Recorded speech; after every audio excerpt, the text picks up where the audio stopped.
Romo Eko pada pagi hari ini akan memberikan rekoleksi dengan tema rapuh tapi tetap menyala.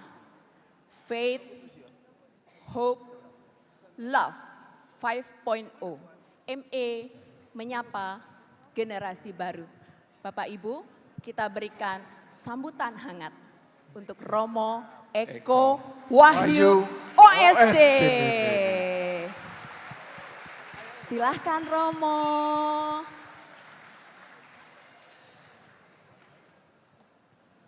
Oke, kelihatannya Romo Eko sudah naik ke panggung. Kita persilakan mengisinya, kita turun dari panggung. Terima kasih.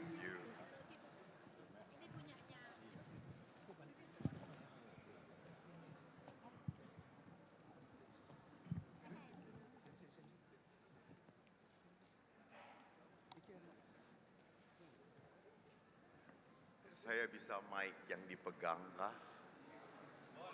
Saya mau jalan-jalan sampai Malang. Bentar ini Romo, Sky memberikan. Thank you. Selamat pagi semuanya. Shalom. Ada baiknya kita berdoa terlebih dahulu supaya saya tidak mengucapkan kata-kata yang tidak berkenan pada Tuhan. Dalam nama Bapa dan Putra dan Roh Kudus, amin. Terpujilah Engkau Allah, Bapa yang Maha Rahim. Kami bersyukur dan bersukacita atas rahmat, kasih, sukacita, damai, yang senantiasa Kau limpahkan pada kami. Engkau Allah yang baik dalam hidup kami. Kau jadikan kami alat-alat-Mu untuk beranak cucu, namun membangun dunia ini dalam aturan-Mu. Tuhan, kami bersyukur Engkau memakai Marriage Encounter sebagai tangan berkat bagi keluarga-keluarga yang mengalami kerapuhan, yang kehabisan anggur dalam hidup perkawinan mereka. Terima kasih, Kau jadikan mereka setia 50 tahun melayani di dalam keluarga-keluarga di Indonesia ini. Kami bersyukur atas kehadiran mereka dan biarkanlah kini kami hendak mencoba merenungkan apa yang menjadi keutamaan yang Kau ajarkan bagi kami. Ibu Maria, doakanlah kami anak-Mu ini. Salam Maria, penuh rahmat Tuhan sertamu. Terpujilah Engkau di antara wanita, dan terpujilah buah tubuh-Mu Yesus. Santa Maria Bunda Allah, doakanlah kami yang berdosa ini, sekarang dan waktu kami mati. Amin. Dalam nama Bapa dan Putra dan Roh Kudus. Amin. Sebuah berkat dari Tuhan kalau saya boleh tampil berbagi di antara saudara-saudara kami yang Marriage Encounter. Saya ucapkan selamat ulang tahun untuk ME, pelayanannya di Indonesia ini.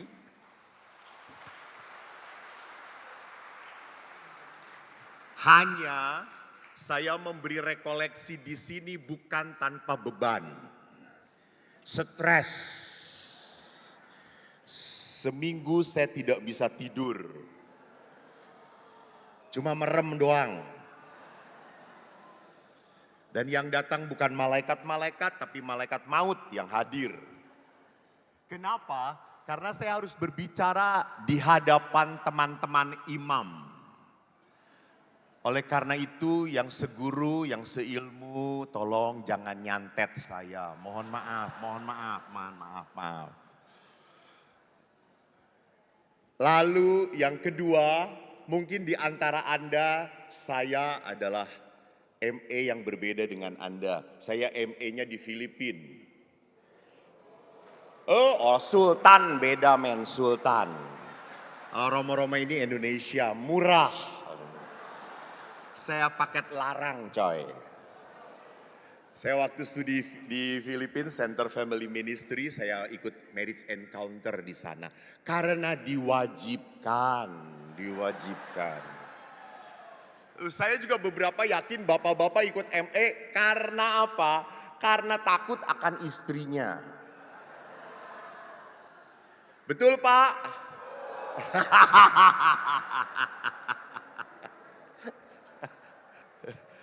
Walaupun beberapa dari bapak-bapak yang hadir di tempat ini merasa karena wajib, karena harus menemani, it's okay, no problem. Kalau Anda sudah hadir, ingat, berkat Tuhan tidak pernah akan berhenti dalam hidup Anda. Terima kasih atas pengorbanan para bapak. Karena yang banyak berkorban bapak-bapak. Saya mengambil tema tadi apa? Rapuh. Rapuh tapi tetap menyala. Saya mengambil waktu saya merefleksikan, saya kok ingin mencari tema lain ya. Bisakah ditampilkan teksnya? Jangan wajah orang yang tidak jelas itu. Bertahan dalam kelemahan. Ada sebuah proverb yang mengatakan, it's better to light a candle than to curse the darkness. Di tengah situasi perkawinan yang serba tak mudah, apalagi anak-anak gen milenial, alfa, apalagi nanti menikah kelak, banyak sekali pasangan suami istri yang mudah putus asa. Jadi kalau mau kawin, Romo kok kami gak dikawin-kawinkan, ayo Romo, ayo udah gak tahan. Tetapi baru 1 tahun, 2 tahun sudah ngomong, kok gak cerai-cerai ya? Kenapa ya? Jadi artinya bahwa di dalam relasi perkawinan, walaupun cukup banyak yang terjadi, pisah, tak tahan, namun apa? Gerakan ME menjadi sebuah gerakan apa? To light a candle. Menyalakan. Masih tetap ada harapan, ada harapan. Tidak mungkin dari 1000 pasangan kacau semua. Udah jadi neraka kita. Pasti minimal ada 1, 2, 30 pasangan yang tetap setia, tetap setia. Kenapa? Kenapa? Apakah mereka takut akan Tuhan? Apakah mereka juga sebetulnya sudah tidak tahan si Romo, tapi ini juga ditahan-tahan? Sebetulnya sudah tidak tahan. Menurut saya bukan seperti itu. Setiap panggilan mengalami pengalaman apa? Pengalaman jatuh, mengalami pengalaman kesepian, mengalami pengalaman hancur. Entah relasi dengan pasangan, kalau di dalam kami imam, suster, relasi dengan Allah, relasi dengan pimpinan, relasi dengan teman seordo, sekomunitas, ada. Anda enak menikah, Anda yang milih. Saya hidup sekomunitas, tidak ada yang milih coy, tidak boleh milih. Romo Haris OSC. Saya pernah serumah dengan Romo Haris, terpaksa. Karena waktu itu pimpinannya kakaknya beliau. Terus Romo kakaknya berkata, Haris hidup dengan kamu. Hah? Mau tidak mau terima. Daripada lu keluar. Iya. Jadi apakah cocok? Kami cocok? Tidak. Cocok atau tidak bukanlah dasar hidup bersama. Bukan. Maka mari kita lihat apa sih yang membangun dasar hidup bersama supaya sehat, baik dan benar. Jadi masalahnya adalah bukan hanya semata-mata baik, tetapi benar atau tidak. Karena banyak pasangan demi kebaikan, demi supaya tidak cerai, banyak loh. Lu punya kerjaan sendiri silahkan. Lu punya uang sendiri silahkan. Nggak perlu gue tahu silahkan. Lu mau cari macam-macam silahkan. Gue juga kayak gitu. Jadi suami punya kesenangan sendiri, istri punya kesenangan sendiri, tapi mereka nggak cerai. Kelihatannya baik, tetapi tidak benar. Dia tidak sesuai dengan apa yang Tuhan mau di dalam hidup perkawinan. Saya melihat beberapa hal yang menjadi sebuah tantangan. Saya tidak pernah mau melihat ini kesulitan. Ini tantangan. Next, apa tantangan dalam hidup perkawinan sekarang? Sebelum tangan-tangan firman dulu tuh. Saya salah berarti ya. Udah Haris diem lu. Di dalam surat Rasul Paulus kepada jemaat di Roma, Paulus mengatakan menarik. Sebab itu kita yang dibenarkan karena iman, kita hidup dalam damai sejahtera dengan Allah oleh karena Tuhan kita Yesus Kristus. Oleh Dia kita juga beroleh jalan masuk oleh iman kepada kasih karunia ini. Dan di dalam kasih karunia ini kita berdiri, kita bermegah dalam pengharapan akan menerima kemuliaan Allah. Dan bukan hanya itu saja, kita malah bermegah juga dalam kesengsaraan kita karena kita tahu kesengsaraan itu menimbulkan ketekunan. Ketekunan itu menimbulkan tahan uji. Tahan uji itu menimbulkan pengharapan. Dan pengharapan yang kita pegang tidak akan pernah mengecewakan. Kenapa? Karena kasih Allah telah dicurahkan dalam hati kita oleh Roh Kudus yang telah dikaruniakan kepada kita. Bapak Ibu yang terkasih, menarik. Saya beri highlight sebagai pembuka dan penutup. Bagaimana mungkin sengsara bisa menimbulkan ketekunan? Belum tentu. Karena ada orang yang sengsara, sakit, kecewa, marah, berontak pada Tuhan. Satu kasus yang saya hadapi di dalam konseling perkawinan, seorang istri baru saja menikahi suaminya. Belum satu tahun. Ini kan menyedihkan. Pestanya besar. Lalu belum 1 tahun suaminya ini embok-embokan.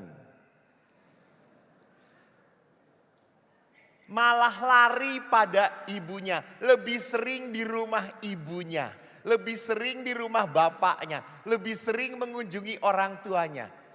So what next? Akhirnya mama papanya, maaf kadang-kadang mertua juga jadi setan. Lu kalau udah udah bosen balik aja ke rumah. Dan betul anak ini balik ke rumah lagi dan pacaran dengan perempuan lain. Dan perempuan yang ditinggalkan sakit hati, kecewa. Kalau cuma sakit hati dan kecewa wajar. Yang membuat saya prihatin dan sedih adalah apa? Dia sampai menyileti tubuhnya sendiri, self-harming. Dia membenci dirinya. Kenapa?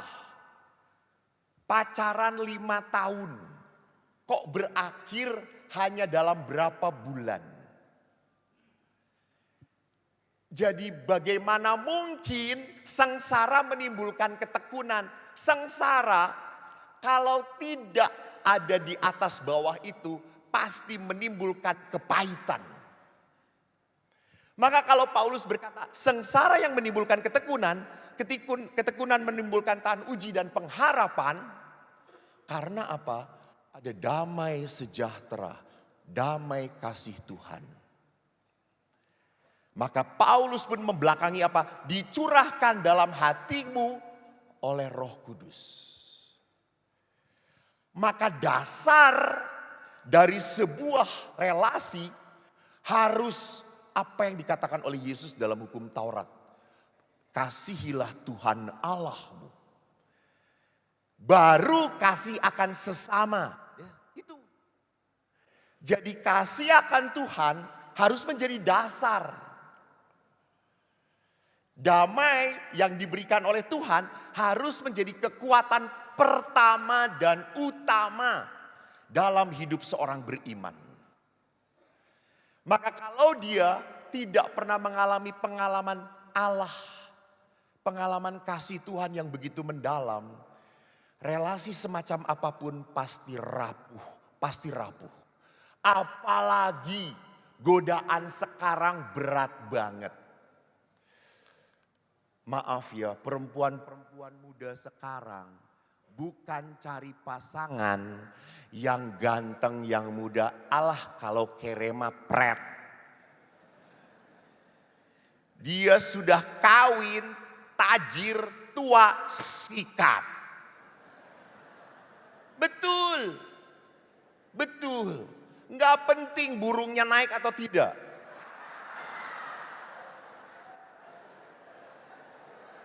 Maaf, nggak boleh ngomong gitu ya. Maaf. Tapi kan itu, oh Romo. Maaf, yang di depan ini invalid semuanya. Walaupun poten, but church make you impotent. Jadi orang lebih mencari apa? Lebih mencari, saya dapat duit, saya dapat kesenangan. Saya dapat meraih apa yang saya mau.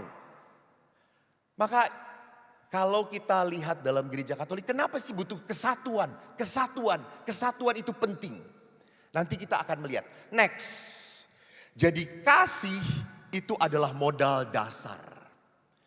Saya sebagai imam, kami sebagai imam,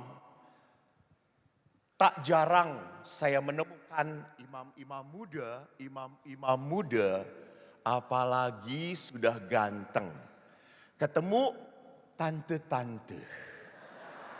Dan tante-tante ini komennya nyebelin banget, menyindir saya. Kenapa? Ih ganteng-ganteng jadi Romo sih. Yang jadi Romo tuh kayak Romo Eko tuh. Udah hitam, jelek, bau, hidup lagi. Jadi dan pada saat ganteng udah emak-emak ngedeketin. Romo mau makan apa?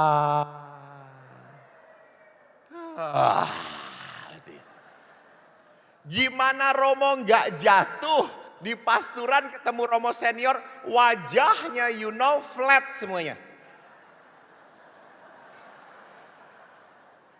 No love. No empathy.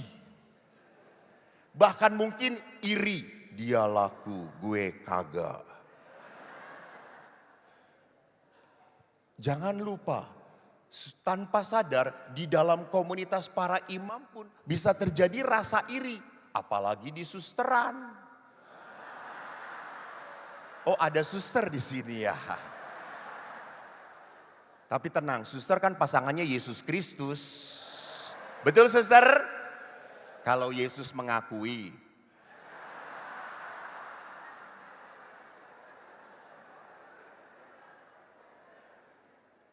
Saya dulu begitu, Pastor Haris tahu. Ada satu pastor yang terkenal sekali di Pratista mendoakan orang. Dan banyak umat datang. Dan maaf ya umat Bandung itu kalau datang ke Romo, enggak ada yang tangan kosong.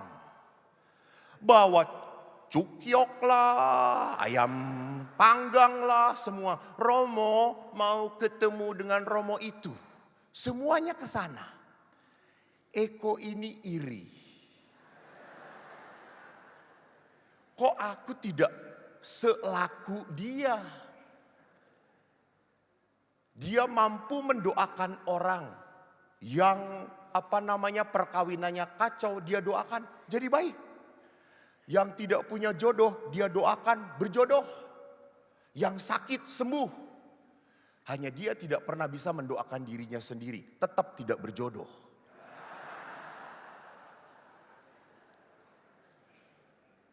Dan akhirnya Eko ini kan ingin toh terkenal juga. Saya berdoa, datang beberapa orang ke saya didoakan. Tak lama kemudian meninggal saudara-saudara. Maka saya dikenal sebagai pastor pencabut nyawa. Tetapi akhirnya saya sadar Tuhan itu memberi terserah Tuhan. Rahmat Tuhan itu bukan untuk dibanding-bandingkan. Bukan untuk diterima dan dinikmati. Ya Pak, ingatlah ya. Maka Anda punya istri seperti itu, nikmati. Sebelum kadaluarsa. Maksud saya kadaluarsanya nanti dipanggil Tuhan gitu toh. Nikmati. Rahmat, berkat, bukan untuk dibandingkan. Maka pada saat, oke Tuhan, terima kasih. Kau beri Romo ini karunia doa. Baik. Saya akhirnya melembut hati saya. Maka pada saat saya terima tamu, Romo, halo Bu, mau ketemu Romo itu ya? Iya, ini Romo bawa makanan. Baik Romo, terima kasih ya Bu. Saya panggil, Romo, pasien. Kamu ngapain? Menikmati hasil karya pastoral, kata saya itu.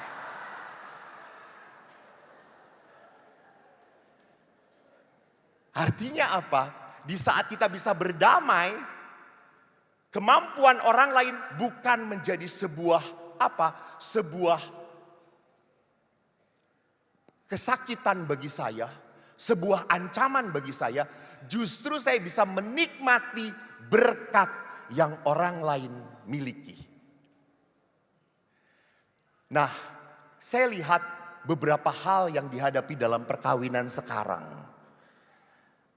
Tentunya Bapak Ibu bisa merangkai, apalagi marriage encounter bisa menambahi begitu banyak masalah lagi. Dari sekian poin-poin yang saya bawakan. Perselingkuhan, aduh. Bapak-bapak maaf ya. Sekarang ini bukan hanya bapak-bapak yang selingkuh. Istri pun banyak yang selingkuh. Karena mereka mulai mau semartabat seharkat dengan pria. Ini mungkin keberhasilan dari Raden Ajeng Kartini. Sederajat. Mereka pun mulai berfantasi.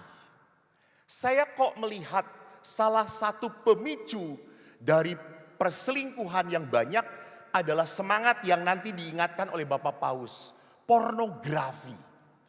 Di mana digambarkan seksualitas secara secara karnal, kedagingan. Yang penting gua nikmat, yang penting gua enak. Maka ada yang konsultasi, Romo boleh nggak kalau berhubungan suami istri itu dengan banyak macam gaya? Terus, emang gaya apa aja sih Pak? Itu Romo, elang menukik dari atas.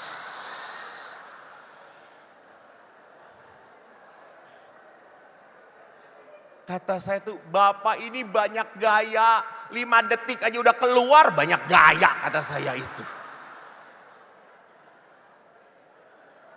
Romo kok ketawa ya?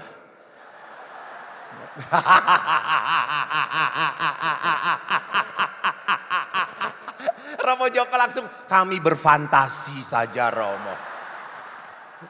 Justru itu yang paling berdosa Romo.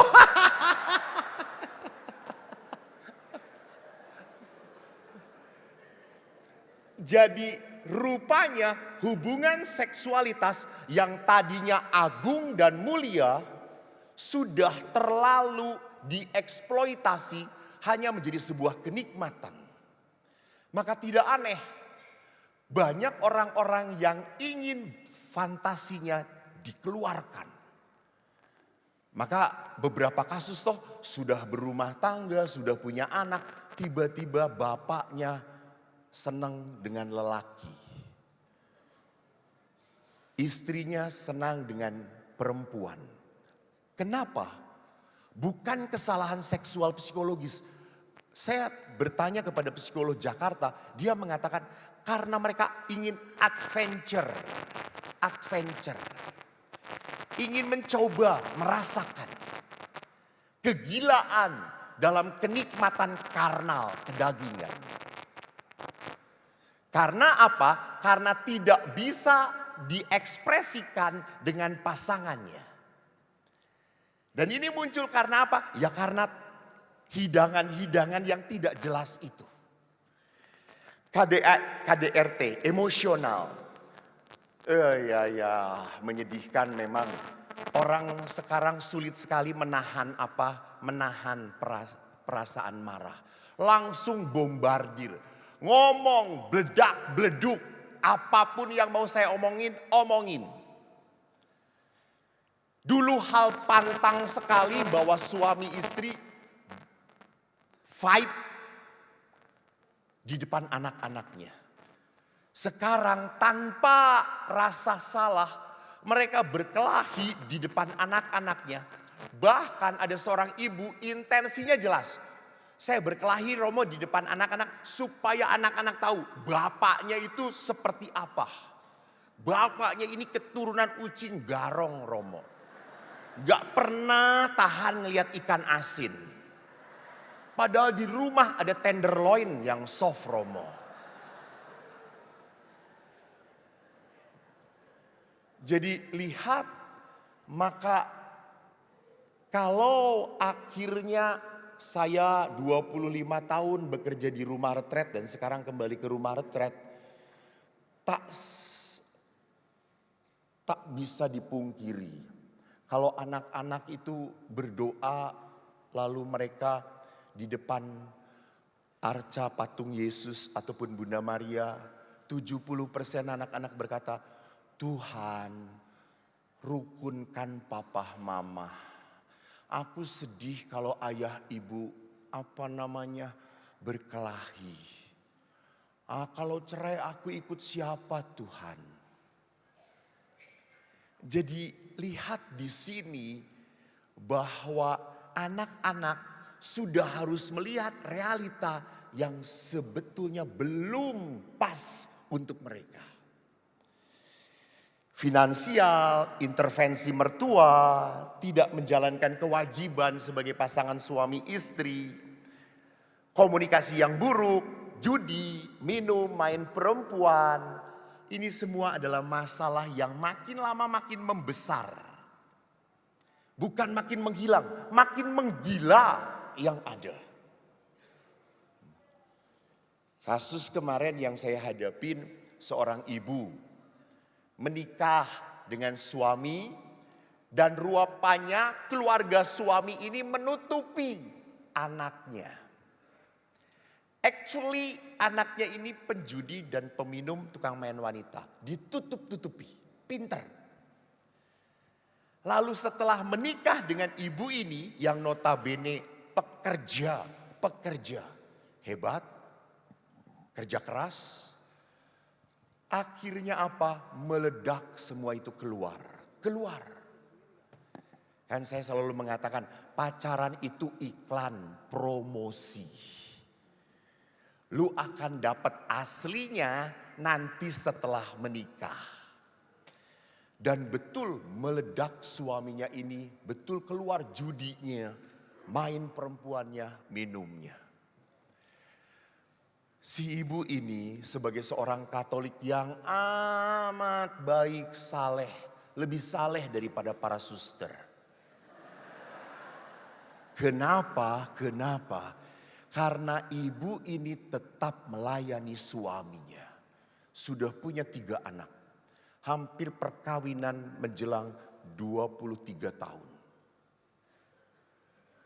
Dan ibu ini bahkan berkata kepada suaminya, udahlah. Kalau kamu gak bisa kerja, cari uang, udah di rumah aja. Aku yang kerja. Bahkan sorry to say, anak-anaknya pun mengatakan, "Mah, ngapain melihara papa yang kayak gitu? Udah gak apa-apa, kita gak punya papa." Dan ibunya tetap berkata, "Ndak. Dia papahmu, dia suamiku."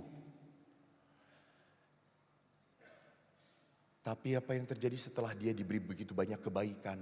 Satu hari bapak ini loncat dari apartemen dan bunuh diri. Dia tidak tahan oleh kebaikan. Dia putus asa, kecewa dengan dirinya sendiri.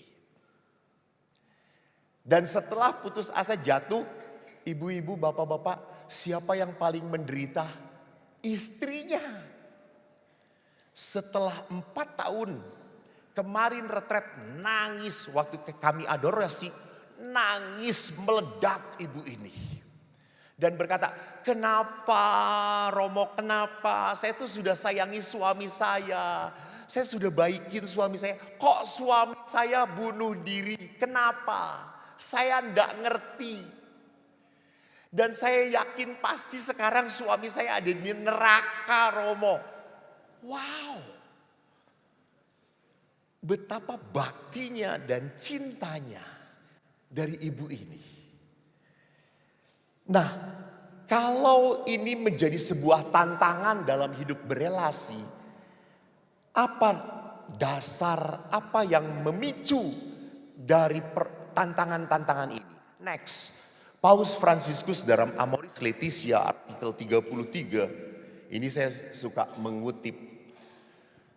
Ketegangan yang timbul oleh sebuah budaya individualistis yang berlebihan pada harta milik dan kenikmatan. Jadi ini triggernya, ini pemicunya. Bahwa orang sekarang hanya memikirkan dirinya sendiri. Yang penting saya bahagia. Yang penting saya senang. Maka perkawinan sekarang terjadi kalau tidak bahagia, ngapain lu kawin? Ngapain lu nerusin? Lu kan hidup harus bahagia. Itu lihat. Dengan kalimat harus bahagia. Dan sebetulnya itu bukan tujuan perkawinan. Tujuan perkawinan tidak ada bahagia dari tiga-tiganya. Kebersamaan, kelahiran anak, dan pendidikan anak. Ora ono kebahagiaan di situ. Kebahagiaan itu nilai tambah. Nilai tambah. Dari sebuah apa? Dari sebuah pengorbanan. Kemarin saya memberkati perkawinan. Bapaknya nangis terus. Karena punya 3 anak perempuan, 2 anak sekolah di Australia, anak yang tinggal dengan dia menikah. Terus bapak itu menangis terus, lalu saya tanya, "Pak, bapak menangis karena anak pergi dan sekarang nanti tinggal berdua dengan ibu ya, makin menderita ya."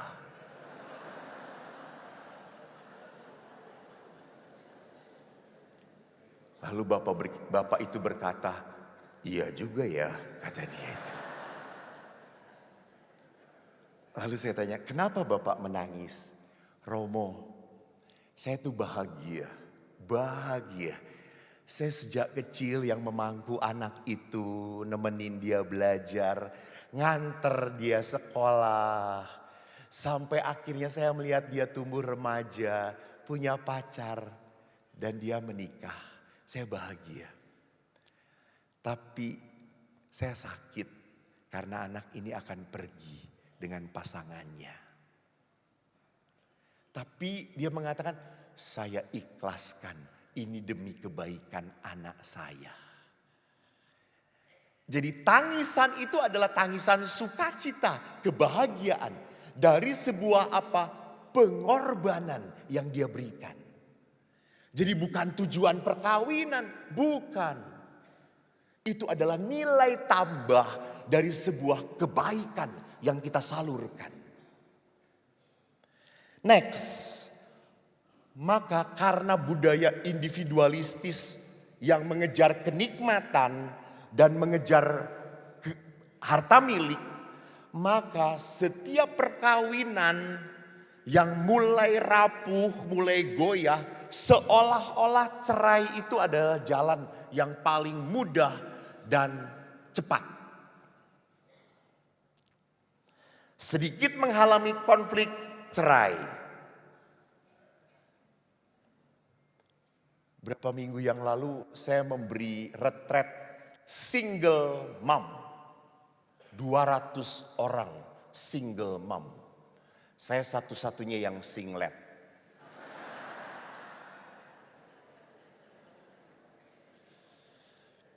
Dan waktu saya lihat 200 orang, para Romo, Bapak Ibu yang terkasih, 40% memang sudah janda top. Sudah senior. Saya nggak berani mengatakan tua. Modar aku nanti kalau ngomong tua di sana. Senior. Tapi 60% itu masih muda. Masih muda. Mereka menjadi single mom. Dan pada saat saya misa terakhir, tiba-tiba kok hati saya gelisah. Bukan karena terpikat oleh salah seorang single mom, bukan. Bukan Romo Joko, bukan Romo Joko. Saya sudah bertobat Romo. Kok saya tiba-tiba ingin ngomong kepada mereka. Saya ngomonglah pada saat setelah doa penutup, Sista, karena mereka memanggil satu sama lain kan Sista gitu ya. Mboh, apa artinya? Sister jadi Sista gitu ya. Lalu saya bilang, Sista, kok saya ada sesuatu yang saya nggak enak di hati saya. Kalau saya pulang saya belum nyaman, belum damai. Boleh saya ungkapkan? Boleh Romo. Ya, baik. Kita rekoleksi, kita bicara tentang pengampunan, kita berbicara tentang kepahitan, kita berbicara tentang kasih Tuhan. Saya kok merasa bahwa di sini ada beberapa yang menjadi single mom bukan untuk selama-lamanya. Saya kok merasa Anda harus kembali memperbaiki relasi Anda. Kembali kepada pasangan Anda. Mungkin Anda tidak mau. Mungkin Anda udah enggak mau ngelihat wajahnya. Tetapi anak-anak Anda butuh dia. Maka para ibu, maaf, saya beri percikan ya. Supaya Anda dilembutkan oleh Tuhan. Saudaraku, apa yang terjadi saat saya percikan? 60% itu nangis semua. Karena apa? Romo pulang retret baru kali ini saya berbeban. Kenapa Bu berbeban? Karena Romo ngomong saya harus memperbaiki relasi lagi dengan pasangan saya. Itu yang paling berat Romo. Itu yang paling saya tidak mau. Jadi hati-hati.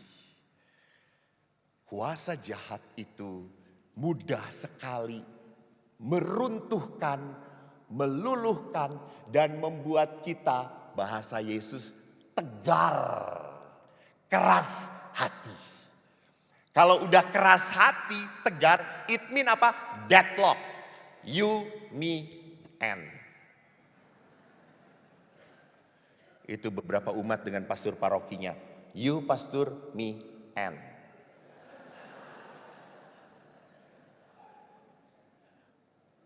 Saya melihat angka perceraian di Indonesia tahun 2024 menurut Mahkamah Agung itu ada 400.406 sekian pasangan. Dan saya yakin dari situ cukup banyak yang Katolik. Berapa yang minta anulasi di keuskupan? Banyak banget. Dan rupanya saya membaca sebuah artikel di Amerika.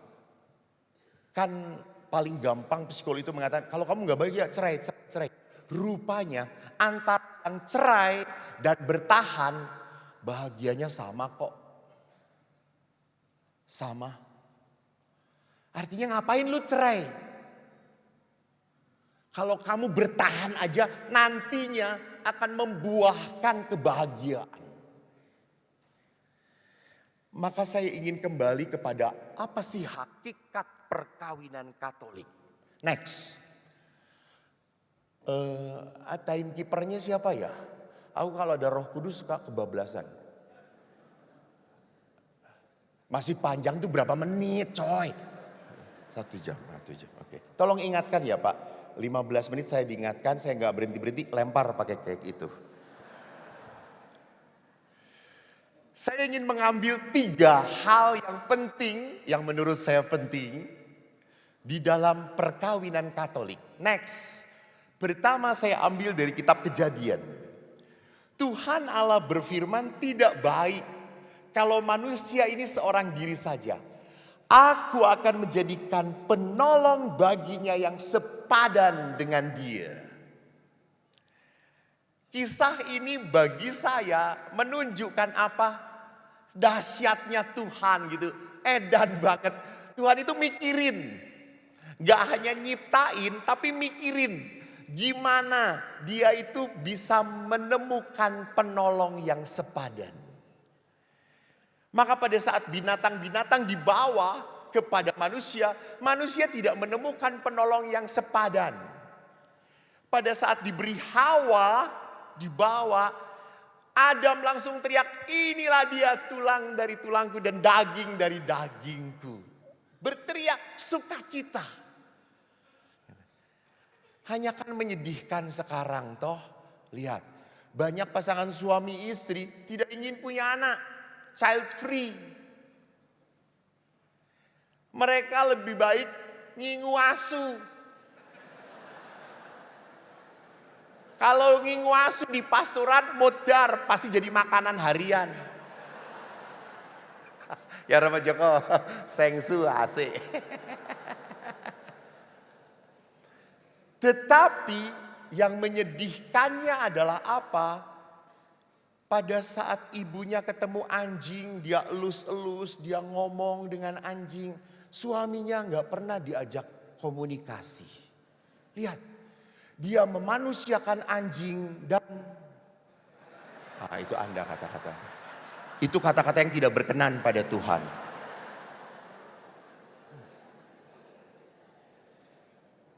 Mereka lebih lihat, lupa siapa pet, siapa peliharaan, dan siapa pasanganku. Siapa pasanganku. Mana yang menjadi karunia dari Tuhan.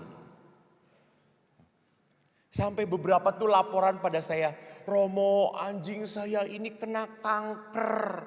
Sudah saya operasikan 20 juta mahal. Ya Allah kata saya itu. Mbok keke aku. Kayak Romo Joko siap ya Romo. Asune dibeleh duitnya kanggo gak bangun gereja. Ayo masuk surga atau kalau begitu. Jadi lihat Allah memikirkan bahwa apa pasangan itu adalah berkat karunia. Kemarin saya di Bekasi memberikan seminar tentang jodoh di tangan Tuhan atau jodoh di tanganku. Lalu beberapa minta doa, Romo doakan Romo supaya saya dapat jodoh Romo. Gitu. Saya doakan, malah banyak. Terus saya, kenapa kamu percaya dengan doa saya? Wong saya aja doa gak pernah dapat jodoh kata saya itu. Lalu ada beberapa yang sudah usia 30 perempuan, Romo saya sudah tulis. Sale gitu ya. Beli 1 dapat 1 gratis 1 gitu ya. Apalagi yang satu ngomong, Romo jangan-jangan Tuhan lupa ya membuat tulang rusuk bagiku gitu ya. Ya udah nanti dapat tulang dari Medan kata saya itu. Bapak Ibu, dalam kitab Kejadian pun dikatakan wanita adalah penolong yang sepadan dan gift pemberian dari Tuhan. anugerah dari Tuhan. Yang kedua, dalam Injil Matius, ini saya selalu menekankan hanya Yesus yang ngomong ini. Hanya Yesus yang ngomong ini. Mereka bukan lagi dua melainkan satu. Karena itu apa yang telah dipersatukan Allah tidak boleh diceraikan manusia. Cari di perjanjian lama tak ada. Yesus yang ngomong ini. Maka perkawinan Katolik itu diikat oleh dua hukum. Hukum sipil dan hukum ilahi. Hukum sipil memperbolehkan cerai. Tapi hukum ilahi tidak. Maka beberapa itu yang mengeluh, Romo, kan manusia yang gereja kan yang mengatakan tidak boleh cerai. Sopo sering muni. Yesus yang berbicara. Apa yang dipersatukan Allah. Maka dari itu kalimat ini sungguh mendasari sakramen perkawinan. Sakramen perkawinan bukan hanya tanda, tetapi juga potens kuasa Allah menyertai kamu. Kuasa Allah memberkati kamu. Pertolongan Tuhan ada padamu. Tapi saya selalu ingatkan, sejak zaman perjanjian lama selalu memberikan janji berkat. Konon katanya ada 7.000. Tapi janji Tuhan itu akan terpenuhi kalau setia kalau kamu berpegang pada hukumku. Jadi mensyaratkan. Jadi perkawinan really be blessed by God if you walk on the path of God. Kalau kamu berjalan dalam kehendak Tuhan, dalam tangan Tuhan. Saya kalau renungkan sakramen, saya seringkali bersyukur pada Tuhan. Saya ini adik kelas dari beberapa Romo di sini. Romo Joko itu kakak kelas saya. Waktu seminari Mertoyudan saya bodoh. SD, SMP, SMA bodoh. Kemarin saya di Yosafat talk show dengan Monsinyur Antonius Subianto Bunyamin.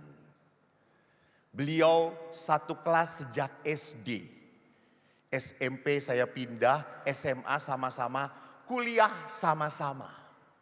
Ditahbiskan beliau duluan. Karena lulus duluan. Aku ndak lulus. Maka beliau itu lulusan Unpar cum laude. Saya cum miserere. Saya lulus karena belas kasihnya dosen. Waktu SD, Monsinyur Anton itu selalu ranking 1, 2, 3. Lalu saya mengatakan kemarin, Monsinyur Anton 1, 2, 3, jumlah murid 37, saya 35. Tapi maaf, saya boleh bangga. Monsinyur Anton tidak konsisten. Kadang-kadang ranking 1, kadang-kadang 3, kadang-kadang 2. Eko konsisten 35.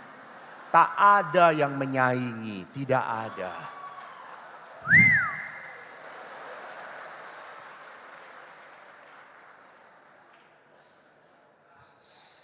Ya banggalah. 35 aja koyong ini.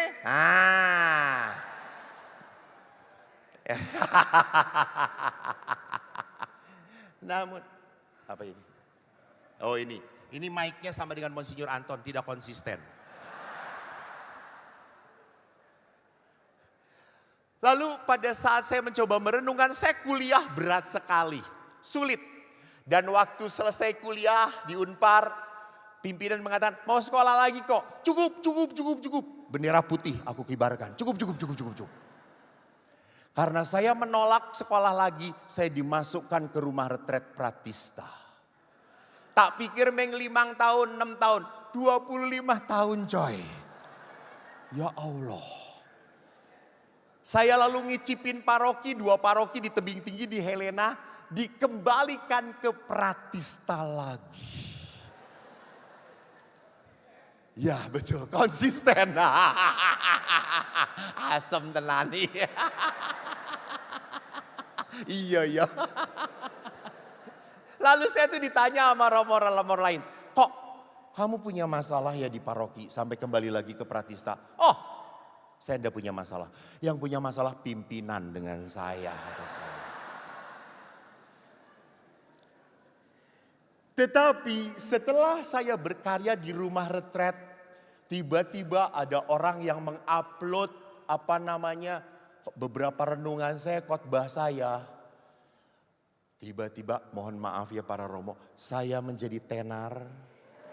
Maaf.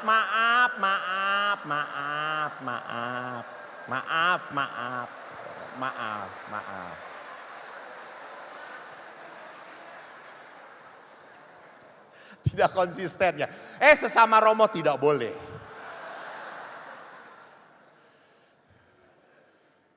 Dan tiba-tiba beberapa saja ketemu, Romo terima kasih. Beberapa renungan saya membuat saya akhirnya tidak jadi cerai. Terima kasih Romo, beberapa renungan saya membuat saya jadi kuat, bertahan. Oh ya syukur pada Allah. Ranking 35 ini dipakai oleh Tuhan coy. Syukur. Itu berarti apa?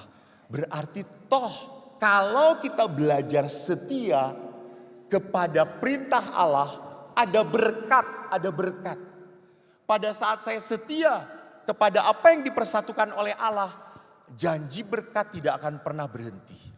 Next, di dalam Kejadian juga dikutip di dalam Injil, manusia itu berkata, inilah tulang-tulangku, daging dari dagingku, itu yang saya sebutkan, ia dinamai perempuan. Sebab itu seorang laki-laki akan meninggalkan ayah ibunya dan bersatu dengan istrinya. Saya suka banget. Living and clinging. Bagus. You live your dad and mom and you will cling with your wife. Cling, menyatu. Maka dikatakan apa? Keduanya menjadi satu daging. Jadi bukan hanya living doang, bukan. You must cling. Menyatu dengan pasanganmu. Ide ini yang seringkali dilupakan oleh pasangan suami istri. Maka beberapa 3 kutipan firman Allah itu akan saya coba jabarkan sedikit. Next, married is not about falling in love, married is walking in love. Ide ini diambil dari surat Rasul Paulus kepada jemaat di Efesus bab 5 ayat 2 dalam bahasa Inggrisnya. Aku baca Indonesianya, isin aku dengan para romo. Hiduplah di dalam kasih sebagaimana Kristus Yesus juga telah mengasihi kamu dan telah menyerahkan dirinya untuk kita sebagai persembahan dan kurban yang harum bagi Allah. So lihat di sini menyerahkan diri sebagai kurban harum-haruman. Ingat zaman perjanjian lama kurban yang mengharumkan bagi Tuhan adalah kurban domba, lembu, semuanya. Tetapi surat Rasul Paulus kepada jemaat di Roma bab 12 ayat 1. Berikanlah dirimu sebagai kurban yang berkenan kepada Tuhan. Hidupmu adalah kurban yang berkenan pada Tuhan. Cara hidupmu, the way of your life, the way of your marriage life, itu adalah kurban yang berkenan pada Tuhan. Maka perkawinan itu bukan falling, but walking. Next, kenapa di dalam falling in love tentu tidak sengaja. Orang jatuh itu kan gak pernah disengaja. Namanya jatuh itu kan kecelakaan. Namanya jatuh itu tidak punya tujuan. Orang jatuh aja begitu. Tetapi dalam walk in love tentu ada kesadaran, ada tujuan, dan ada usaha. Tujuannya apa dalam perkawinan? Saya berjalan bersama dia sampai hanya maut memisahkan kita. Sampai hanya maut memisahkan kita. Aku kering gak ada minum Aku mau berseru seperti Yesus. Aku haus. Oh ini ada. Iya. Kurang ajar panitia. Di sana box-boxan. Maka saya harus ke sono. Dasar ME lu.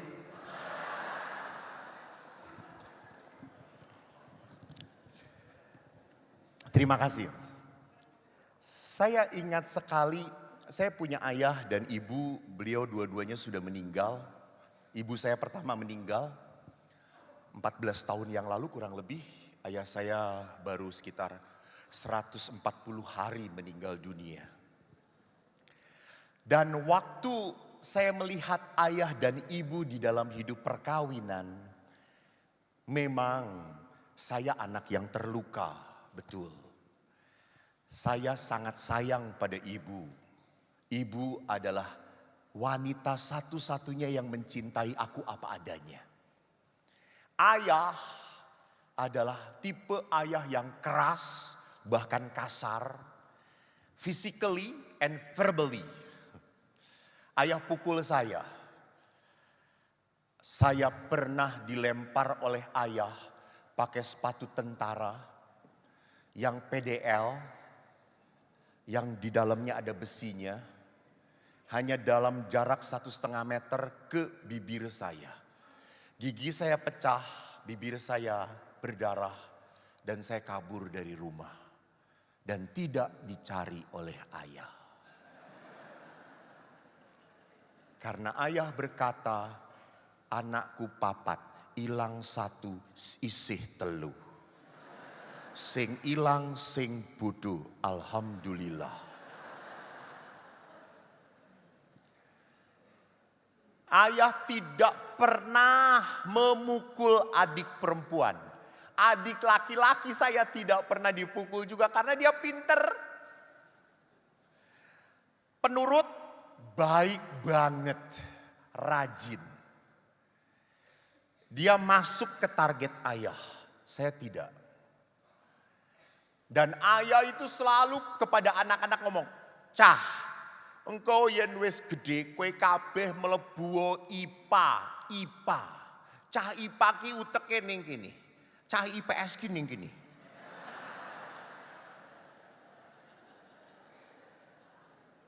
Dan karena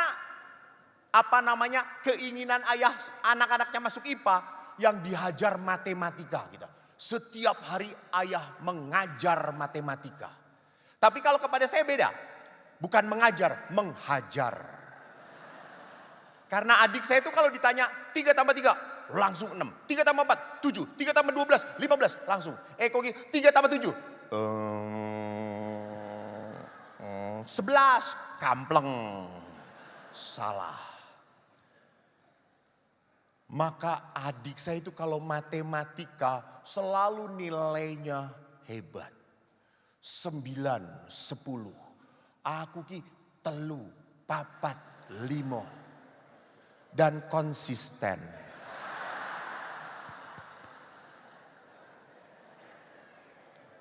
Mulane matematikanya abang. Tapi agama 9.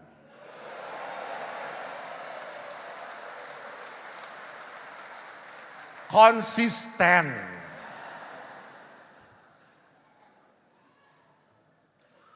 Lalu suatu hari adik saya itu begitu menjengkelkan karena kami sering kali kumpul sekeluarga. Lalu adik kan waktu dulu kan kalau ulangan harus ditandatangan orang tua toh. Lalu adik itu teriak-teriak dapat 9 dia. Wah 9. Kebetulan hari itu aku dapat 6. Tak angkat ulanganku. 6. Lalu bapak berkata, 6 aja bahagia. Terus saya, Pak, kalau 9 bahagia biasa aja. kalau 6 bahagia itu cirinya anak beriman Pak. Kata saya itu. Jadi saudaraku yang terkasih, lihat bahwa pada saat ayah ibu saya walk in love, walaupun ayah keras, betul sometimes I hate him, saya benci dia. Tapi ibu yang selalu ngingetin, kok kui bapakmu. Bahkan waktu saya dibodoh-bodoh oleh ayah, ibu saya merangkul saya. Dan ibu berkata apa? Rapopo, kok bodoh rapopo. Kudu ono sing bodoh, ben ono sing pinter. So sweet toh. That's my mom. Maka saya ngomong, Bu, kalau begitu Eko bodoh ndak apa-apa ya Bu. Lalu ibu, ya jangan selama-lamanya ya nak. Konsisten tadi ya jangan bodohnya gitu ya. Itu ibu. Ibu selalu mendekati, When I fail, you are my son, I am really attached with my mom. Dekat banget. Dan dengan ayah, saya punya jarak, tidak terlalu dekat. Ibu tahu. Dan ibu selalu mengatakan, tuh bapakmu, kono mbek bapakmu. Itu ibu. Tidak pernah mau menyingkirkan saya dengan ayah. Walaupun setelah saya jadi Romo, kan saya bebas. Saya sorry to say, saya kalau pergi ziarah, saya akan bawa oleh-oleh yang terbaik untuk ibu. Maaf.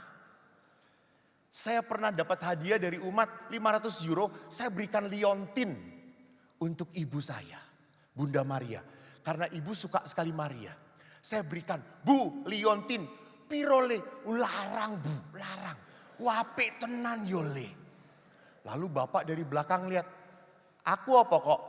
Rosario Pak, Rosario.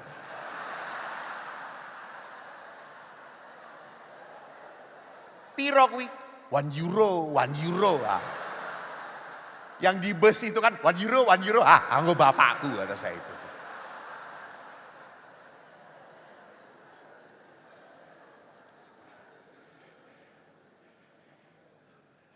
Hanya sekali. Keselak. Nuwun sewu Pak.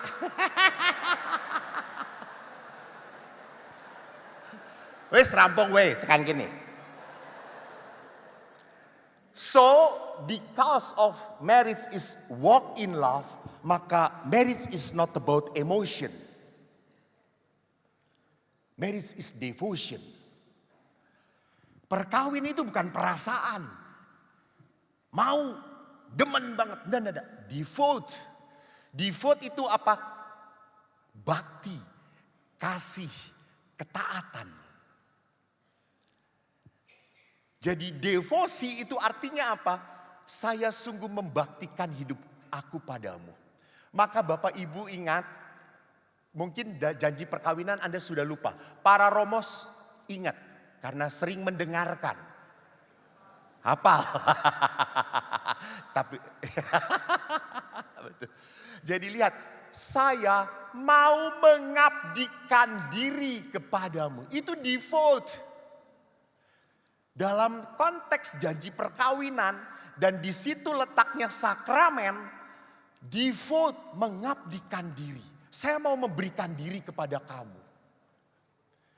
Maka apa yang dilakukan oleh ayah sebagai pengabdian diri itu betul-betul kelihatan, ekspresif.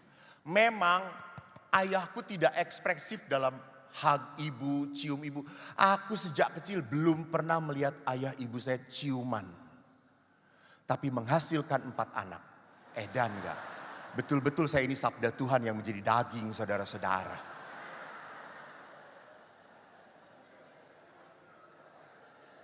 Saya jarang melihat mereka touching, hugging di depan kita. Karena ayah ibu saya Jawa Tulen, Jawa. Ayah dari Clayton, ibu dari Magelang. Orang ngerti ya, orang ngerti. Sorry, Mbak Ciro toh.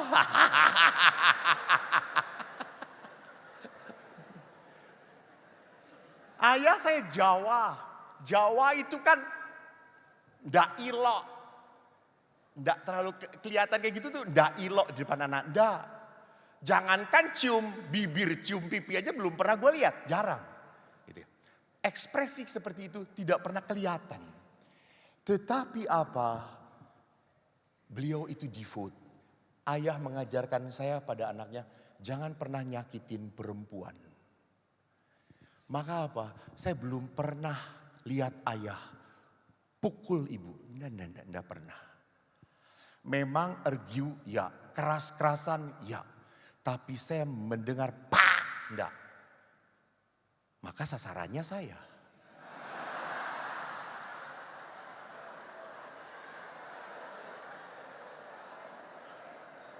Ya kan harus dibalikin gitu ya. Ke ibu cuma pak, ke si Eko pak, dor. Namun pada saat ayah saya tentara, ibu saya bidan. Kalau beliau, kami tidak punya yang menolong di rumah.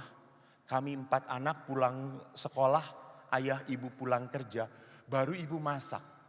Dan saya sangat terpatri dengan apa yang dilakukan ayah. Ayah itu pun sama, setelah pulang dia langsung ganti baju yang tentaranya itu. Beliau pakai kolor, beliau pakai baju kaos. Kok sapu, ayo ngepel, bareng-bareng. Cuci piring, ayah. Aku suka sekali. Ayah tidak pernah tega melihat ibu sibuk sendiri. Dan kalau sudah masak siang, ibu kan cari yang praktis, gampang. Kami lapar. Maka wong Jawa kalau masak yang praktis, yo sayur bening. Sing gampang digoleki yo bayem. Mulane saiki aku asam urat.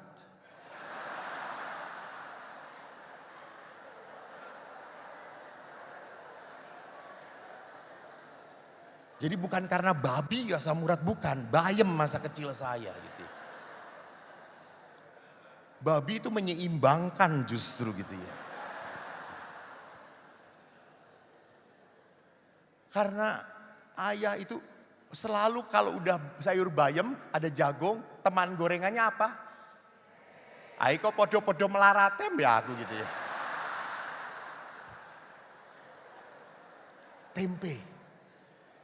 Dan kami anak-anak itu selalu menggerutu, bayam terus. Apalagi Eko yang bandel. Tapi ayah, dia selalu mengatakan, Le, bayam mbokmu ki enak tenan. Wong Popeye wae makan bayam le. Yang satu umur dengan saya tahu Popeye itu siapa. Jadi lihat apa yang sudah dikerjakan oleh ibu capek-capek, ayah yang he know how to appreciate, menghargai.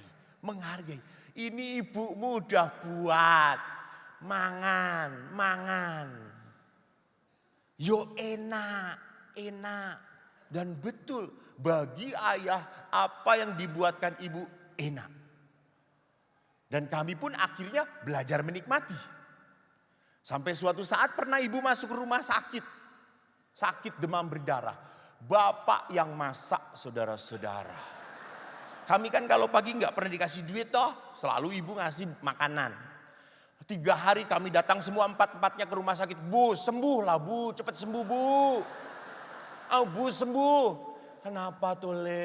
Bapak ki bu pagi-pagi buat nasi goreng. Nasinya sitik, garamnya banyak bu kata saya itu tuh. Ibu ndak sembuh-sembuh 4 anak modar bu kata saya itu tuh. Makanya sekarang saya darah tinggi. Gara-gara ibu sakit.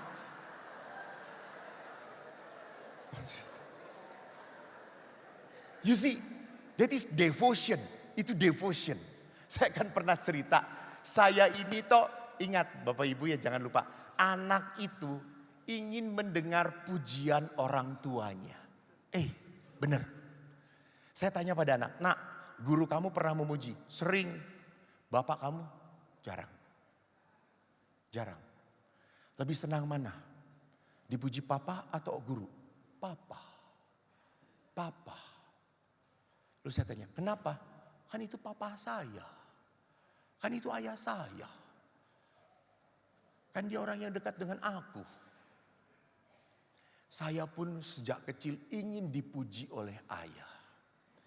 Prestasi belajar tidak mungkin, saudara-saudara. Tuhan juga sudah mengatakan orang mungkin le, orang mungkin le, orang mungkin. Ayah saya senang kopi, senang kopi. Suatu saat ibu sedang pergi, saya buatkan kopi ayah. Dan setelah dibuatkan ayah, kan saya ingin dipuji. Dos pundi pak, dos pundi, kopi ini pun. Siapa saya gawe? Kula pak. Aku koyok uyuh kebo ya.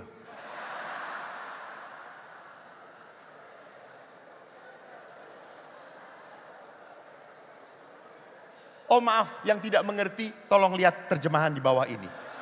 Oh ini tuh nasional ya Denas ya, sorry. Tolong pahami dengan bahasa roh saja.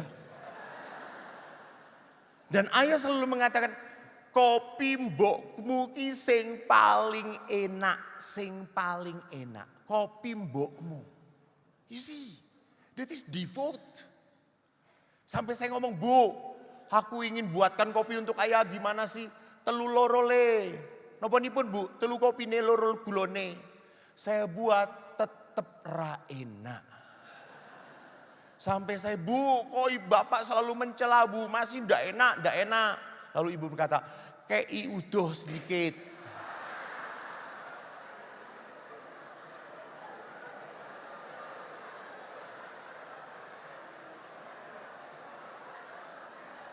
Loh, orang dulu tuh kalau diberi ludah sedikit, itu tuh jadi apet saudara-saudara. Betul. Coba para istri, suami macam-macam, yang mana? Tangan.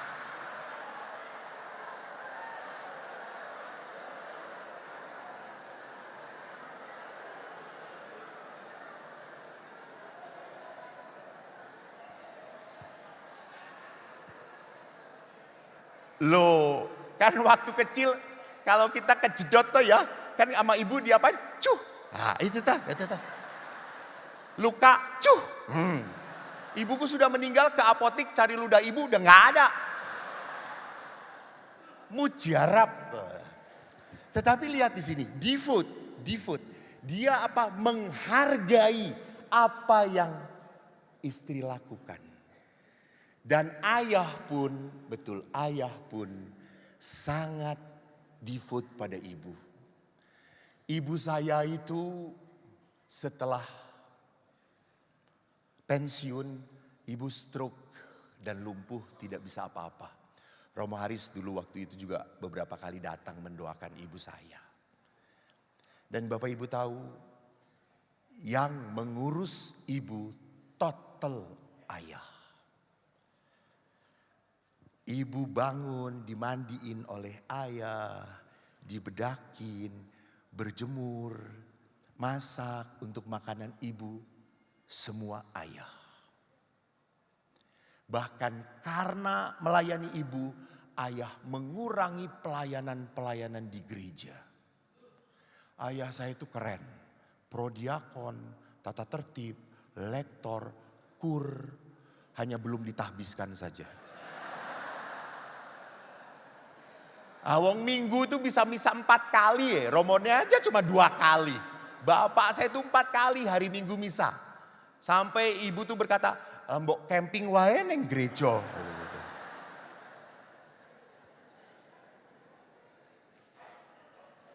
Tetapi waktu ayah begitu melayani ibu, kami anak-anaknya kebetulan kami sudah mentas semuanya. Lalu ayah, mbok cari perawat, ya kita cariin perawat bantu bapak. Bapak berkata apa? Ora, aku. Mbok miki wis ape, alah bahasa Jawa lagi. Ibumu ini sudah baik.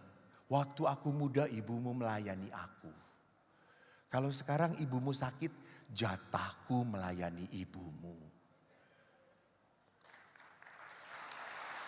Devote. Bahkan akhirnya ayah karena mengangkat ibu, ayah kena HNP. Kena penjepitan. Saya yang nganter ke dokter. Waktu dokter memvonis bapak kena penjepitan. Bapak tidak boleh angkat-angkat lagi. Bapak saya nangis. Lalu saya ngomong, lanang nangis. Saya sudah jadi pastor waktu itu, sudah jadi pastor. I have power, you know. Lanang nangis, tentara ndelok peluru sarser-sarser nangis. Ora kuat toh Pak. Bapak setelah mengelus air mata, oh aku nangis bukan karena sakit. Terus, sopo sing gopong ibumu neh? Yen aku, siapa yang harus ngangkat ibumu? Kalau aku ndak boleh lagi. Wow, he think about his wife. He do not think about his pain. Dia memikirkan istriku nanti siapa. Itu devote. So, marriage is not about feeling. About willing the goodness of the other. Maka cinta, Thomas Aquinas pernah berkata apa? Cinta itu memberikan yang terbaik kepada yang disayangi. Berikan yang terbaik. Maka pada saat perkawinan adalah sebuah devotion, adalah sebuah keinginan untuk memberikan yang terbaik. Perjalanan perkawinan tidak pernah berhenti di tempat. Maka lihat next. Before married, feelings lead your decision. But after married, decision lead your feeling. Jadi Bapak Ibu ingat, kalau sudah tidak punya perasaan dengan pasanganmu, ora popo, ora popo. Malah potret dengan Romo kesetrum, yo ora popo. Masalahnya adalah apakah saya masih punya perasaan sayang? Pastor, rasa cinta saya tinggal 10%, 5%, bahkan kandas 0%. It's okay. But you are the one who decide to marry him. Anda yang sudah memutuskan untuk menikah dengan dia. Sudah. Jalani. And you will, one day, you will feel the love one another. Bapak Ibu ingat, namanya kasih, pengorbanan, itu butuh sebuah apa? Sebuah kemauan untuk lebih baik. Untuk melakukan itu keutamaan. Kalau keutamaan itu ya harus latihan. Maka ada latihan Ignatian, ada latihan Crozier. Untuk apa? Mati raga, itu latihan rohani. Maka untuk menjadi apa? Orang yang berani konsisten dengan decision, dengan keputusannya harus latihan rohani. Dulu mencintai pasangan Anda, waktu pacaran itu ostos mastis.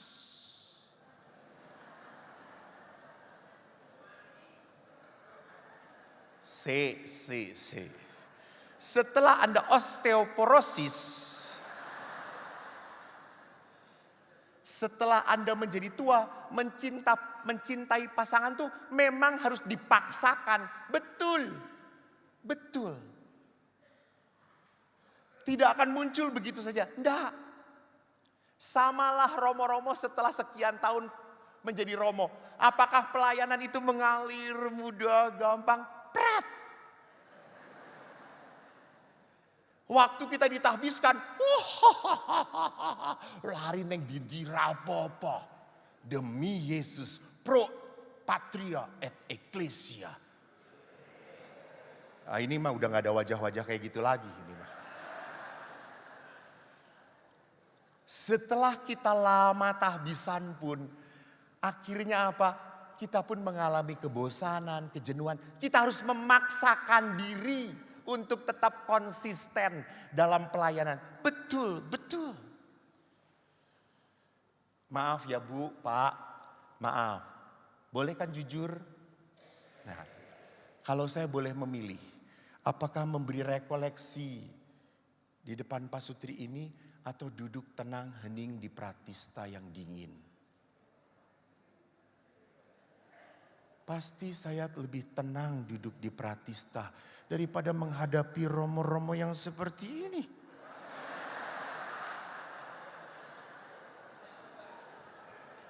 Emangnya kalau saya ngomong mereka langsung bertobat? Ora kumat yang sing ono.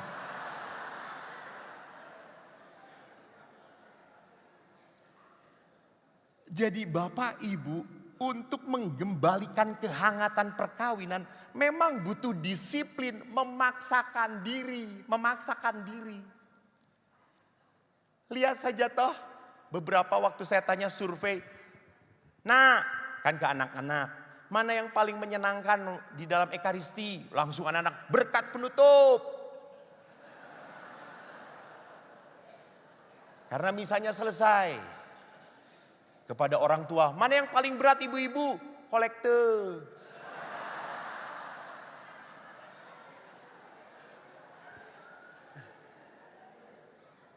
(15) Thank you. Karena saya khotbah seheboh apapun tetap kolektenya 20.000 coy. Dan harus memaksakan diri untuk banyak itu ya betul. Untuk menjadi sebuah pribadi yang berbelas kasih, punya keutamaan, kita harus memaksakan diri. So kalau Yesus tadi berkata, apa yang dipersatukan Allah tidak boleh diceraikan manusia. Next, marriage in Catholic view itu adalah triangle antara suami, istri dan Allah. Not about husband and wife, no. So if you close to God, you must close also to your spouse. Kalau Anda dekat dengan Tuhan, Anda pun harus dekat dengan pasangan Anda. Ini sebuah perjalanan. Maka dikatakan karena Tuhan yang menyatukan di dalam ikatan perkawinan. Maka di sini Allah pun bekerja di antara apa? Di antara relasi suami dan istri. Sehingga saya selalu mengingatkan, nak, kalau kamu sudah tidak kuat lagi dalam perkawinan, berlututlah, berserulah kepada Tuhan. Kemarin kan saya di Yosafat dengan Monsinyur Anton. Monsinyur Anton sharing tentang kuasa doa. Ada istrinya lagi.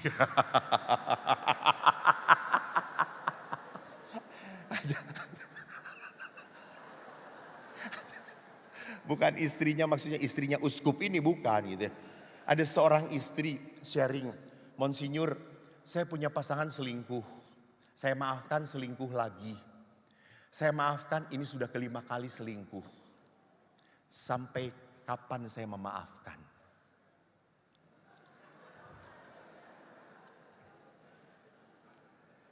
Kalau menurut hukum Yahudi 7 kali. Setelah 7 kali jangan dimaafkan lagi. Tapi kan kita bukan Yahudi. Maka Petrus 3 kali, 7 kali hukum Yahudi. Kalau hukum Yahudi 7 kali setelah itu dia boleh memaafkan. Yesus berkata 70 kali 7 kali. Maafkanlah. Terus Monsinyur, Bu berdoa. Lalu ibu ini, apa doanya Monsinyur? Tuhan, berikan aku kekuatan dan berikan yang terbaik bagi suami saya. Itu formulasi dari Bapak Uskup. Betul Bapak Ibu, setelah 1 bulan mendoakan, suaminya meninggal dunia.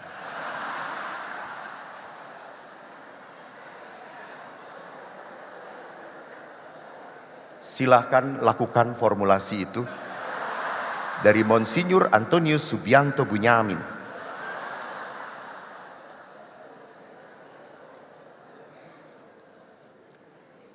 Maka perkawinan itu adalah sebuah triangle. Next, marriage in Catholic life is not contract. Marriage is commitment.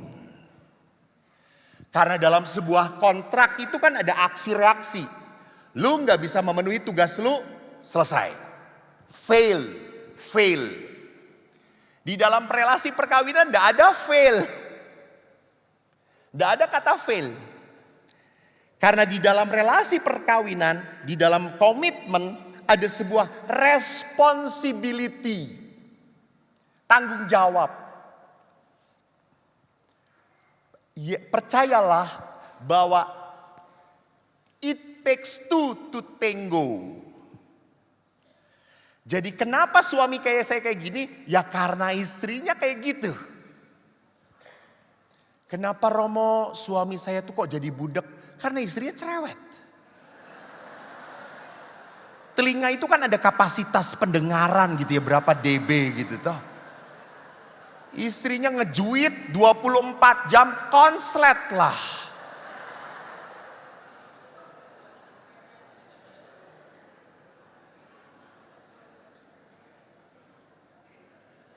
Jadi beberapa istri pun selalu mengatakan, Romo suami saya tuh lihat blow on, lambat, sulit, keras kepala, makin cepet tua. Saya selalu ingatkan ibu, suami jadi seperti itu karena menikah dengan ibu.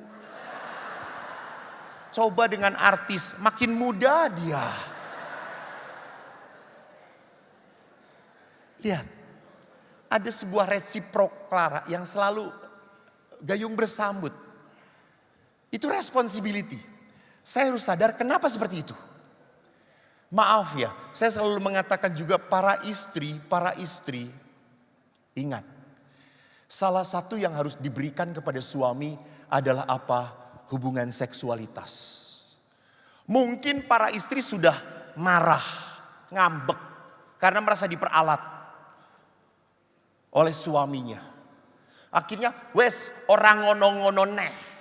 Wes anak telu, cukup. Ada yang laporan pada saya. Terus suaminya gimana dong Bu kalau kayak gitu? Suruh jadi Romo saja ya. Nggak bisa, kita nggak terima barang second kata saya itu. Nggak bisa. Wong sing ngerasakan wae koyo ngene apa sing second kata saya itu. Hati-hati Bu. Pada saat Anda tidak mau lagi mengungkapkan hubungan seksual pada suami, maaf, itu membuka godaan suami untuk mencari.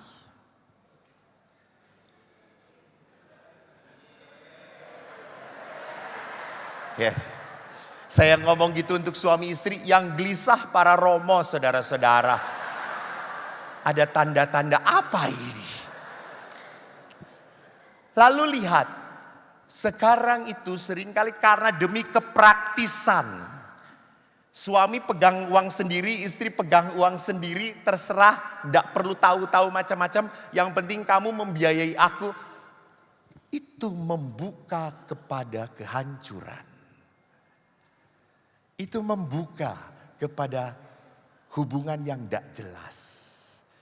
Jangan lupa, money make you powerful. Diam-diam membuka. Kemarin saya juga ngomong tentang apa pada pasangan suami istri. Saya setuju perkawinan pacaran long distance LDR betul. Kalau perkawinan tidak ada kata LDR. Karena pada saat LDR godaan semakin kuat. Di sini apa? Responsibility. Saya sadar. Bukan 100% kesalahan suamiku. Bukan 100% dia jadi seperti ini kepadaku. Pasti ada apa? Saya pun memberikan bagian untuk menjadi suami saya seperti ini. Maka next, menyadari ketidaksempurnaan, Bapak Paus mengingatkan perkawinan itu membutuhkan perkembangan tahap demi tahap. Maka saya suka sekali bahwa di dalam di dalam lingkaran suami istri itu harusnya jadi seperti next. Nah, Dua lingkaran yang makin lama makin menyatu.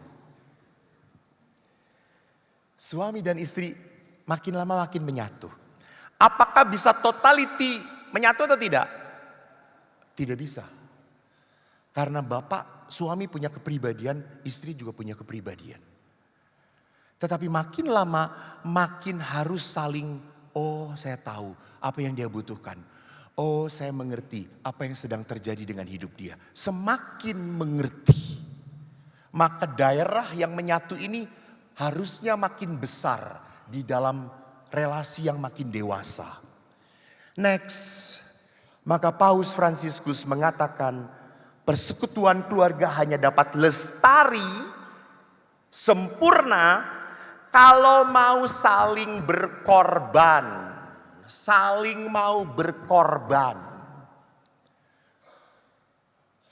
Bapak-bapak ingat salah satu tujuan perkawinan adalah bagi kekudusan dan keselamatan. Coba next.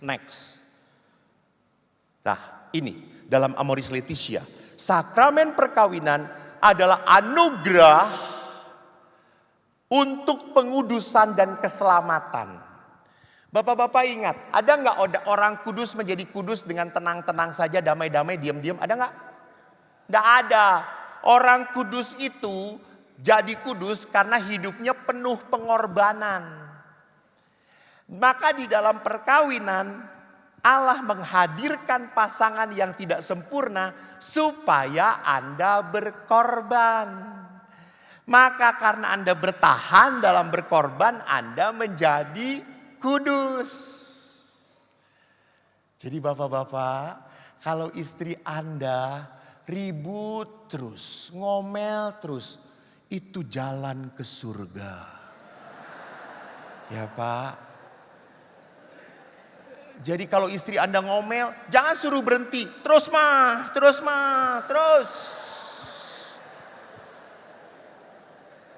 Saya langsung masuk surga terus gitu ya. Kamu tidak ya. Jadi lihat, kelemahan pasangan adalah cara Tuhan untuk menguduskan kita. Bagaimana saya tetap bisa bertahan dalam kebaikan? Bertahan dalam kebaikan. Ini yang paling susah. Karena apa? Dia baik, gue baik. Dia gak baik, gue juga gak baik. Tapi dia baik, gue baik. Dia gak baik, gue tetap baik. Itu baru murid Yesus.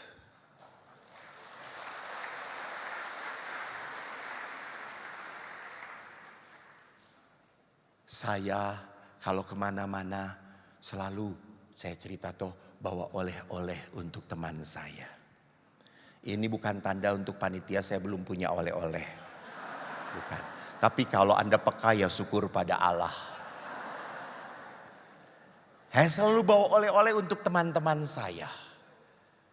Saya mau menyenangkan teman-temanku yang di Pratista. Panitia ada 10 pastor di sana. Sekali lagi ini bukan nyindir-nyindir. Enggak, saya enggak pernah nyindir. Hanya mengingatkan. Lalu pada saat saya bawa oleh-oleh, saya tuh pernah dari Jogja bawa oleh-oleh gudeg kendil. Pas saya bawa ke pasturannya, biara si mbak dan pegawainya tuh sedang sakit, jadi gak ada. You know what happened? Saya taruh gudeg kendil itu besoknya masih berada di tempat yang sama. Lalu Eko ini potong, berbuka, panasin, beresin, sajikan. Para pastor, gudeg dari mana nih? Jogja. Oh, Ming O. No say thank you. But you know all the food finished yet.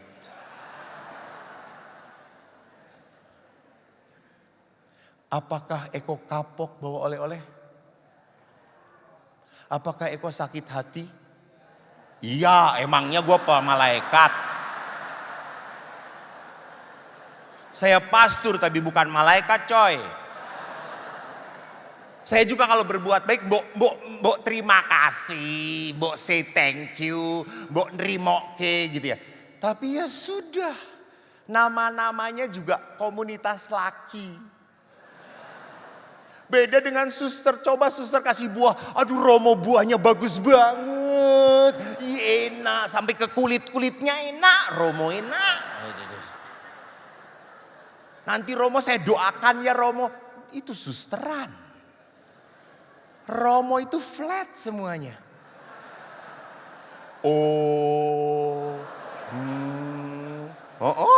Udah.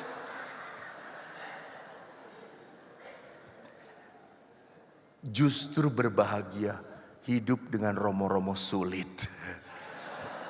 Ya Romo ya, itu cara Tuhan menguduskan Anda. Atau jangan-jangan Anda yang Romo sulitnya. Itu. Cilaka kalau gitu. How many minutes? 5 minutes. Oke. Maka Bapak Paus Franciscus, next, sorry. Tinggal berapa? Oke. Nasihat Fransiskus Bapak Paus meningkatkan komunikasi yang lebih pribadi antara pasangan suami istri, membantu memanusiakan seluruh hidup bersama keluarga. Saya kok yakin semua orang juga mengatakan relationship without communication, that is omdo, bohong. Namanya relasi itu ya harus komunikasi. Kita juga tahulah suami istri komunikasi penting, komunikasi penting, komunikasi penting. Sampai bunting aja gak jadi komunikasi.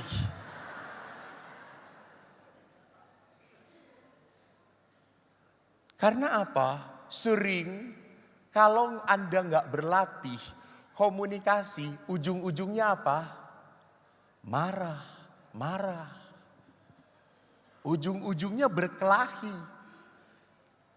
Saya pernah retret di Pratista pasangan suami istri. Lalu saya mengatakan, Bapak Ibu tolong ya jalan berdua meneng, silent. Ojo muni-muni. Jalan berdua. Mereka berjalan berdua keluar kapel masih tenang saudara-saudara. Pas ke taman namanya perempuan. Itu kan gak tahan loh. Lalu dia jalan dengan suaminya. Dari Pratista tuh ada bebek, ada ayam, ada burung kakak tua. Lalu dia lihat bebeknya. Papa lihat bebeknya lucu.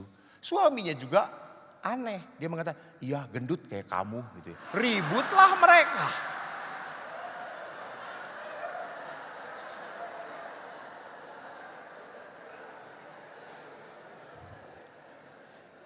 Jadi Bapak Ibu ingat, setelah Anda menikah, Anda tidak pernah otomatis pinter ngomong baik untuk pasangan. Maaf Anda.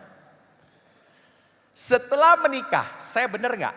Lebih banyak menemukan hal yang negatif dalam diri pasangan saya daripada hal positif. Betul atau tidak? Bertobatlah saudara-saudaraku. Karena ini adalah hari terakhir bagi Anda. Betul. Tidak akan otomatis mudah menemukan kebaikan pasangan.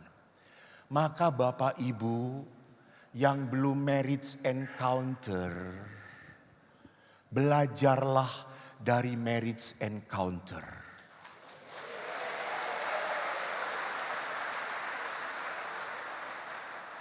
Saya promo supaya amplopnya tambah.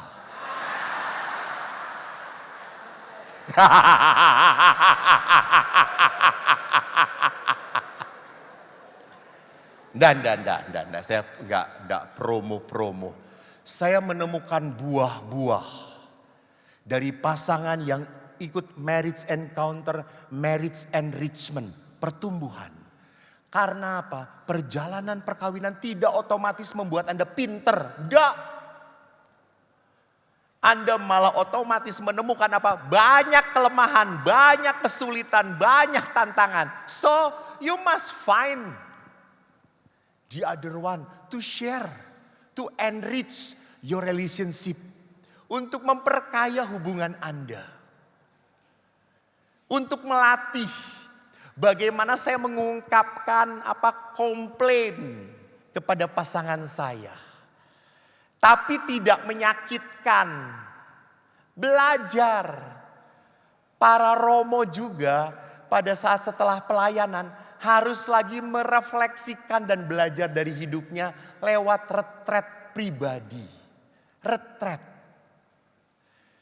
Oleh karena itu, Bapak Ibu yang terkasih, Yesus saja mengajarkan pada kita saat Yesus memikul salib dari tempat Pontius Pilatus sampai Golgota, dia butuhkan pertolongan Simon dari Kirene. Dia tidak sendirian.